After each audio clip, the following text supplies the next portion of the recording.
अस्सलाम वालेकुम नाज़रीन, मैं मोहम्मद अबू बकर सदीक। तो जी नाज़रीन, आज हम पाकिस्तान की चंद कौमी चीज़ों के बारे में जानेंगे।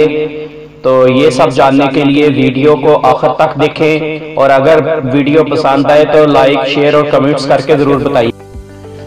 प्यारे दोस्तों, पाकिस्तान का कौमी नस्बुल-ऐन ईमान, इत्तेहाद और तंजीम है। पाकिस्तान के कौमी हीरो कायद-ए-आज़म मोहम्मद अली जिन्ना हैं। पाकिस्तान का कौमी हलाली निशान चांद सितारा है, जो परचम पाकिस्तान पर भी मौजूद है।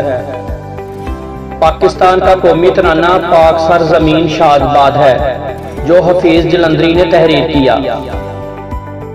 पाकिस्तान के कौमी शायर डॉक्टर अल्लामा मोहम्मद इकबाल हैं। पाकिस्तान का कौमी खेल हॉकी है। पाकिस्तान का कौमी लिबास शलवार कमीज है।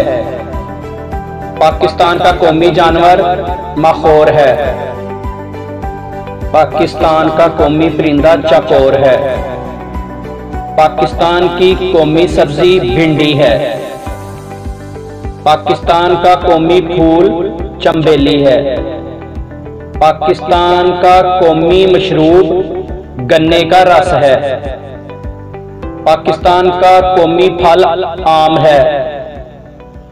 पाकिस्तान की कौमी चोटी का नाम केटू है, जो कि चाइना के संगम पर वाक़या है। पाकिस्तान का कौमी दरिया दरियाए सिंध है और पाकिस्तान की कौमी ज़बान उर्दू है। इस वीडियो को लाइक करें, हमारे चैनल को सब्सक्राइब कर बेल आइकन जरूर प्रेस करें हमारी न्यू वीडियोस